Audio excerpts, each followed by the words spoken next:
ఆ వర్గం ఈ వర్గం అని తేడా లేకుండా అందరినీ నట్టేట ముంచిన వ్యక్తి సైకో జగన్ అని టీడీపీ అధినేత చంద్రబాబు నాయుడు విమర్శించారు. వైసీపీ పాలన విధ్వంసకర పాలన అని, వైసీపీ పాలనలో ఎవరూ సంతోషంగా లేరని తెలిపారు. వైసీపీ కుట్రల్ని 3 పార్టీల నేతలు తిప్పికొట్టాలని పిలుపునిచ్చారు.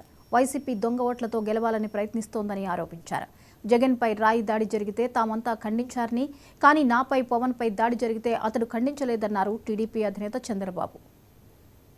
మామూలుగా సినిమాల్లో ఉండేవాళ్ళు సినిమాల్లో ఉంటారు, కానీ ప్రజా జీవితంలో కూడా హీరోగా నిరూపించుకున్న వ్యక్తి పవన్ కళ్యాణ్ గారు.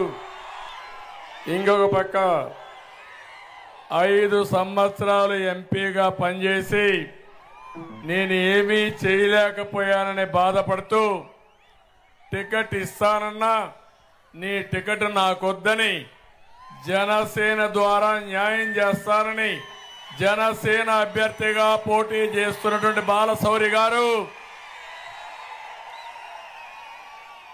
ఇంకో పక్క ఎమ్మెల్యే అభ్యర్థిగా ఎన్డీఏ అభ్యర్థిగా అటు తెలుగుదేశం జనసేన బీజేపీ బలపరిచిన అభ్యర్థి కృష్ణ ప్రసాద్ గారు. వాళ్ళ తండ్రిని కూడా చూశారు, నేను ఎప్పుడూ మర్చిపోలేను. కాగిత వెంకట్రావు బడుగు బలహీన వర్గాల నుంచి వచ్చి అనునిత్యం మీకోసం పనిచేసిన వ్యక్తి కాగిత వెంకట్రావు అని చెప్పి ఒకసారి గుర్తు చేసుకుంటూ వారి ఆశయాలను కొనసాగిస్తున్నటువంటి కృష్ణప్రసాద్ని ఎమ్మెల్యేగా గెలిపించమని కోరడానికి నేను పవన్ కళ్యాణ్ గారు ఇక్కడికి వచ్చాం. ఇక్కడ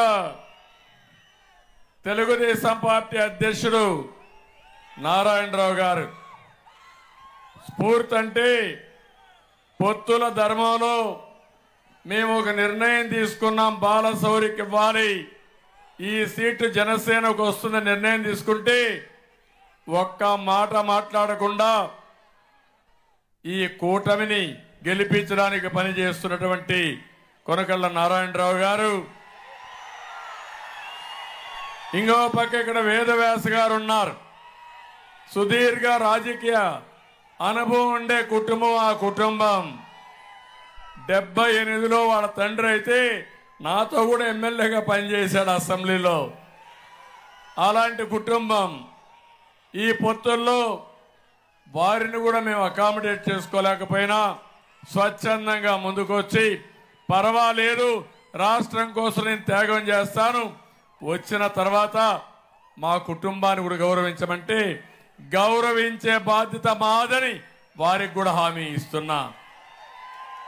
ఇంకో పక్కన జనసేన జిల్లా పార్టీ అధ్యక్షుడు బండిరెడ్డి రామకృష్ణ గారు, బీజేపీ జిల్లా పార్టీ అధ్యక్షుడు గుత్తికొండ రాజబాబు గారు మాకు ప్రాణ సమానమైనటువంటి